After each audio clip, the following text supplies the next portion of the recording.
Halo semuanya, saya Ratna Kusumo. Sebagai seorang praktisi kesehatan dengan pengalaman lebih dari 10 tahun, hari ini kita akan menganalisis Cude 8 kebiasaan sehari-hari untuk melawan peradangan kronis.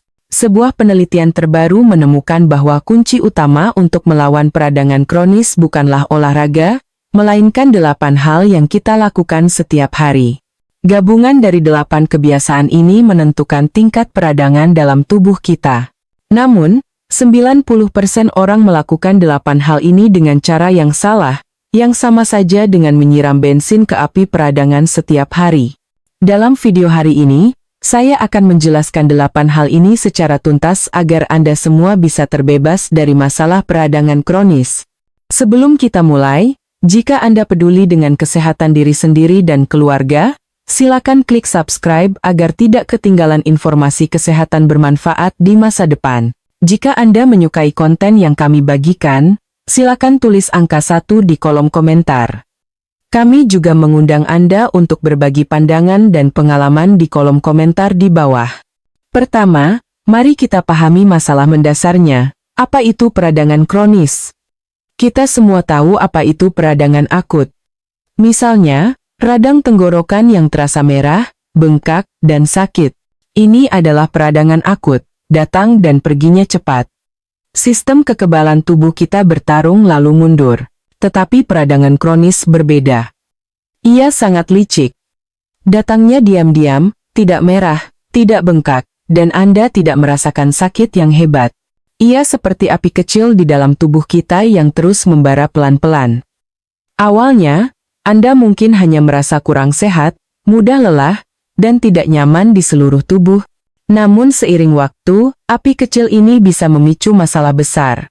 Banyak penyakit serius yang ditakuti oleh orang-orang parubaya dan lansia, seperti masalah kardiovaskular, diabetes, radang sendi, dan bahkan beberapa jenis tumor, akarnya terkait dengan api kecil peradangan kronis di tubuh kita. Jadi, jika ingin sehat dan panjang umur, mengobati gejala saja tidak cukup. Kita harus menemukan akarnya dan memadamkan api peradangan yang tak terlihat ini. Sekarang setelah Anda memahami apa itu peradangan kronis, mari kita lihat 8 hal yang menurut penelitian dapat melawannya. Hal pertama, stabilkan gula darah. Banyak orang salah paham tentang pola makan sehat. Mereka berpikir selama tidak makan daging berlemak atau makanan yang digoreng, itu sudah sehat. Namun, penelitian menemukan bahwa lonjakan gula darah yang drastis adalah rangsangan kuat bagi peradangan. Banyak orang di Indonesia, terutama yang sudah berumur, suka sarapan dengan semangkuk bubur ayam atau lontong sayur. Siangnya, mereka makan sepiring besar nasi putih dengan lauk pauk. Makanan-makanan ini kita sebut karbohidrat olahan. Setelah dimakan, mereka dicerna dengan sangat cepat dan langsung berubah menjadi gula dalam darah, menyebabkan gula darah Anda melonjak tinggi. Saat gula darah tinggi, tubuh harus segera melepaskan banyak insulin untuk menurunkannya. Fluktuasi drastis seperti naik roller coaster ini mengganggu sistem kekebalan tubuh Anda dan perlahan-lahan memicu peradangan. Ada juga jebakan gula tersembunyi yang harus diwaspadai.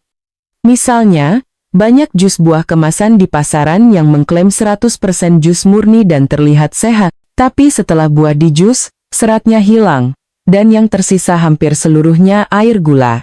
Meminumnya bisa menaikkan gula darah lebih cepat daripada minuman bersoda. Contoh lain adalah yogurt aneka rasa, kue kering bebas gula yang sebenarnya ditambahkan pemanis seperti maltitol, atau saus sambal botolan yang sering kita gunakan. Ini semua adalah bahan bakar tersembunyi untuk peradangan. Ingatlah, inti dari diet anti-inflamasi ada 3 kata, stabilkan gula darah. Bagaimana caranya? Ingat 3 poin ini. 1. Makan lebih banyak sumber karbohidrat kompleks. Ganti sebagian nasi putih Anda dengan nasi merah, nasi jagung, atau roti gandum utuh. Makanan ini dicerna lebih lambat, sehingga kenaikan gula darah lebih stabil. 2. Makan lebih banyak sayuran hijau. Konsumsi cukup sayuran berdaun hijau seperti bayam, kangkung, dan brokoli. Makanan tinggi serat ini membantu membungkus gula dan melepaskannya secara perlahan. 3. Makan makanan berwarna. Seperti buah naga, ubi ungu, tomat, dan ikan laut dalam seperti kembung atau tuna. Makanan ini kaya akan antioksidan, yang bertindak seperti pemadam kebakaran di tubuh kita. Hal kedua, tidur yang cukup dan berkualitas. Banyak orang dewasa dan lansia memiliki kualitas tidur yang buruk, entah itu sulit tidur atau sering bangun terlalu pagi.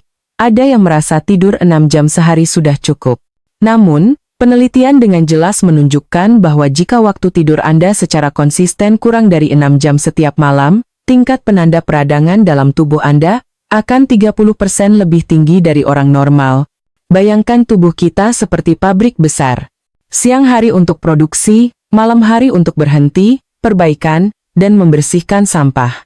Jika Anda kurang tidur, terutama tidur nyenyak, deep sleep, maka pekerja perbaikan yaitu sistem kekebalan tubuh tidak punya cukup waktu untuk bekerja dengan baik. Sel-sel yang seharusnya diperbaiki tidak diperbaiki, dan sampah peradangan yang seharusnya dibersihkan tidak dibersihkan. Yang lebih buruk, kurang tidur dalam jangka panjang membuat tubuh mengira Anda sedang dalam situasi darurat, sehingga melepaskan hormon stres dalam jumlah besar, seperti kortisol. Ketika hormon ini meningkat, sistem kekebalan menjadi bingung. Seperti tentara yang terlalu tegang, yang seharusnya melawan musuh dari luar, malah mulai menyerang sel normal tubuh sendiri. Jadi, pastikan Anda tidur 7 hingga 8 jam berkualitas setiap malam. Terutama periode emas antara pukul 11 malam hingga 3 pagi. Ini jauh lebih efektif daripada suplemen kesehatan manapun. Hal ketiga, kelola emosi Anda. Jauhi kecemasan, ketegangan, dan kesepian. Mereka semua adalah pemicu peradangan. Banyak orang mungkin tidak menyadari hal ini. Suasana hati yang buruk benar-benar bisa membuat Anda sakit. Hubungan antara stres psikologis dan peradangan kronis jauh lebih langsung dari yang Anda bayangkan. Ketika Anda berada dalam kondisi cemas, tegang, atau terlalu khawatir tentang anak cucu dalam waktu yang lama, tubuh akan terus-menerus mengeluarkan hormon stres yang telah kita sebutkan tadi. Hormon-hormon ini mengganggu kerja normal sel-sel kekebalan, membuat sistem kekebalan menjadi kacau dan memicu peradangan. Yang lebih mengejutkan adalah rasa kesepian. Banyak lansia yang anak-anaknya merantau ke kota besar dan mungkin pasangan hidupnya telah tiada, hidup sendiri. Meskipun mereka bilang sudah terbiasa, tubuh mereka tahu rasa kesepian yang sesungguhnya. Data klinis menunjukkan bahwa orang yang merasa kesepian dalam jangka panjang memiliki tingkat peradangan 40% lebih tinggi daripada mereka yang aktif secara sosial dan dikelilingi oleh keluarga dan teman. Jadi, jangan pernah berpikir bahwa suasana hati yang buruk bisa diabaikan. Emosi negatif Anda diam-diam menyalakan api peradangan di dalam tubuh. Belajarlah untuk menikmati hidup, lebih sering keluar rumah, mengobrol dengan teman-teman lama, bergabung dengan kegiatan seperti senam pagi, pengajian, atau arisan. Ini bukan hanya untuk mengisi waktu luang, tetapi secara imunologis, ini adalah cara nyata untuk memadamkan api peradangan. Hal keempat, hindari duduk terlalu lama. Peringatan ini harus diberikan kepada semua orang yang suka menonton sinetron, bermain kartu, atau duduk berjam-jam. Mungkin Anda berpikir, saya sudah jalan-jalan di taman selama 1 jam setiap hari, jadi tidak apa-apa duduk nonton TV di rumah. Salah besar. Penelitian menemukan bahwa duduk lebih dari 6 jam sehari secara signifikan meningkatkan kadar protein terkait peradangan di tubuh Anda. Mengapa?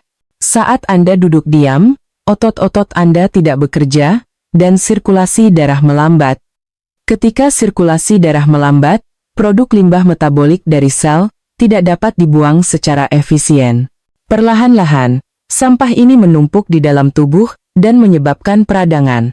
Kerusakan akibat duduk terlalu lama tidak dapat sepenuhnya diimbangi oleh olahraga 1 jam di pagi atau sore hari. Duduk terlalu lama bukanlah istirahat, itu adalah tindakan yang sedang menyalakan api peradangan. Saran saya adalah, Anda tidak perlu olahraga berat, Anda hanya perlu menginterupsi waktu duduk Anda. Pasang alarm. Setiap 30 menit saat menonton TV, berdirilah, jalan di tempat, regangkan tubuh, atau ambil segelas air. Gerakan kecil ini dapat membuat darah Anda bersirkulasi kembali, 100 kali lebih baik daripada hanya duduk diam. Hal kelima. Matikan ponsel sebelum tidur, jauhi cahaya biru. Banyak orang, termasuk lansia, telah menjadi generasi menunduk. Mereka tidak bisa tidur sebelum menonton video pendek atau berita. Kebiasaan ini memiliki dua bahaya utama. Bahaya cahaya biru. Cahaya biru dari layar ponsel menipu otak kita untuk berpikir bahwa hari masih siang. Ini menghambat produksi hormon yang sangat penting, yaitu melatonin. Melatonin tidak hanya mengatur tidur, tetapi juga merupakan regulator penting bagi sistem kekebalan tubuh. Ketika produksi melatonin berkurang, Anda tidak hanya sulit tidur, tetapi faktor-faktor peradangan di tubuh Anda juga akan meningkat secara langsung. Bahaya informasi berlebih. Bayangkan, sebelum tidur Anda menonton video pendek, informasi datang silih berganti. Sebentar senang, sebentar cemas, sebentar marah. Otak Anda terus bekerja dengan kecepatan tinggi dan tidak bisa berhenti. Beban mental ini juga akan menyebabkan ketidakseimbangan endokrin melalui sistem saraf, membuat tubuh terus dalam keadaan tegang. Tentu saja, tingkat peradangan akan meningkat. Anda pikir bermain ponsel sebelum tidur itu santai, padahal sebenarnya Anda sedang menambahkan bahan bakar ke api peradangan kronis. Sebaiknya, 1 jam sebelum tidur, letakkan ponsel Anda di tempat yang tidak terjangkau. Gantilah dengan membaca buku atau sekadar memejamkan mata dan menenangkan pikiran. Itulah relaksasi yang sesungguhnya. Hal keenam. Pelihara kesehatan usus Anda. Di manakah medan perang kekebalan terbesar di tubuh kita? Bukan di tempat lain, melainkan di usus Anda.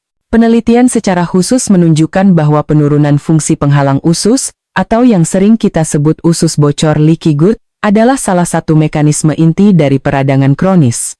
Apa artinya ini? Usus kita adalah rumah bagi miliaran bakteri baik, atau probiotik. Mereka seperti tentara yang menjaga dinding benteng usus agar tidak rusak. Tetapi jika Anda sering makan makanan tinggi lemak dan gula, kurang serat dari sayur dan buah, atau menyalahgunakan antibiotik, bakteri baik ini akan mati dalam jumlah besar. Tanpa bakteri baik, penghalang usus akan bocor. Zat-zat jahat yang seharusnya berada di luar, seperti bakteri dan racun, akan masuk ke aliran darah melalui celah-celah ini. Ketika begitu banyak musuh tiba-tiba masuk ke dalam darah, sistem kekebalan Anda harus segera mengirim pasukan untuk berperang, bukan? Perang inilah yang disebut peradangan. Dan ini adalah peradangan sistemik di seluruh tubuh. Setiap suap makanan yang Anda makan setiap hari menentukan apakah usus Anda sekuat benteng atau penuh dengan lubang. Disarankan untuk lebih banyak mengonsumsi sayuran, karbohidrat kompleks, yogurt, dan makanan fermentasi seperti tempe. Hal ketujuh. Berjemur secukupnya untuk suplemen vitamin D. Kekurangan sinar matahari dalam jangka panjang juga dapat memicu peradangan kronis. Ini karena sinar matahari membantu tubuh kita mensintesis sesuatu yang sangat penting, vitamin D. Dulu kita hanya tahu bahwa kekurangan vitamin D menyebabkan osteoporosis, tetapi sekarang ditemukan bahwa vitamin D juga merupakan komandan utama sistem kekebalan tubuh kita.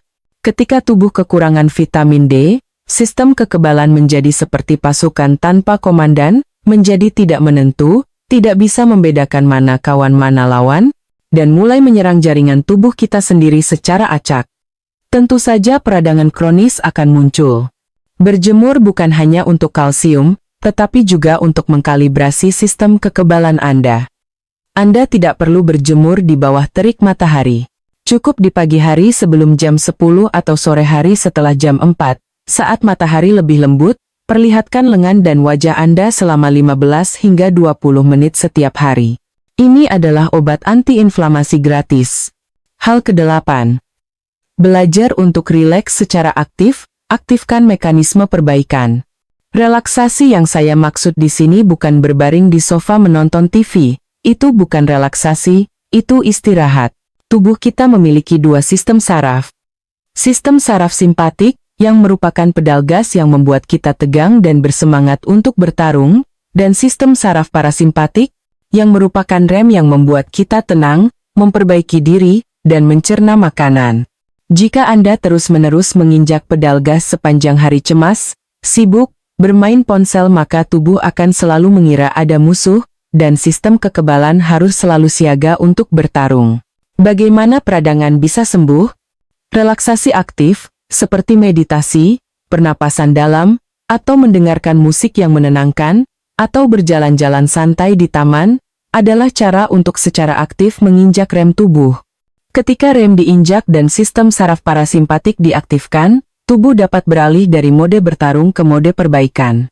Jika Anda tidak tahu cara menginjak rem secara aktif, itu sama saja dengan tidak memberi tubuh kesempatan untuk mematikan diri, merebut, dan memperbaiki diri. Saya sarankan agar Anda menyisihkan 10 menit setiap hari untuk tidak memikirkan apapun, hanya duduk dengan tenang, dan bernapas perlahan dan dalam. Anda akan merasakan seluruh tubuh Anda menjadi rileks. Nah, sampai di sini, Anda seharusnya sudah mengerti bahwa peradangan kronis ini tidak disebabkan oleh satu hal saja. Ini lebih seperti tagihan gabungan dari seluruh gaya hidup kita.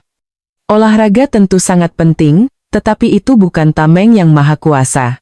Kesehatan sejati bukan hanya hasil dari latihan, tetapi juga dari cara kita menjalani hidup kita sedikit demi sedikit. Mari kita rangkum 8 hal yang dapat melawan peradangan kronis yang telah kita bahas hari ini. 1. Stabilkan gula darah. Kurangi nasi putih, mie instan, dan gula tersembunyi. R. Tidur yang cukup. Jangan begadang, beri tubuh waktu untuk memperbaiki diri. 3. Kelola emosi.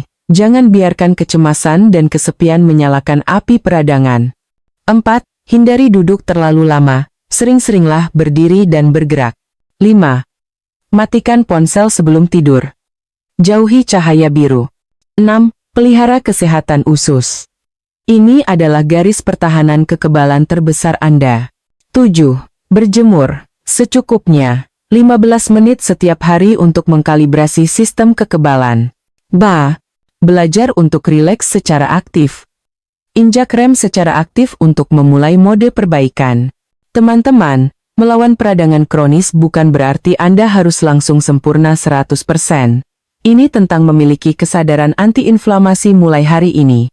Anda tidak perlu mengubah semua kebiasaan sekaligus, itu terlalu sulit. Anda bisa mulai dari perubahan terkecil. Misalnya, mulai hari ini, setiap setengah jam menonton TV, berdirilah dan berjalan selama 2 menit. Atau mulai hari ini, jangan melihat ponsel 1 jam sebelum tidur, atau ganti setengah porsi nasi putih Anda dengan nasi merah. Hal-hal kecil yang tampaknya sepele ini, jika Anda melakukannya secara konsisten, Anda sedang membantu tubuh mencabut pemicu-pemicu peradangan. Perlahan-lahan, Anda akan menemukan bahwa Anda tidur lebih nyenyak, merasa lebih berenergi, dan rasa sakit yang tidak jelas sebabnya menghilang tanpa disadari. Baiklah, sekian sharing hari ini. Semoga Anda semua dapat mengintegrasikan 8 hal ini ke dalam hidup Anda, menjauhi peradangan kronis, dan benar-benar menjalani hidup yang sehat. Sampai jumpa di video berikutnya.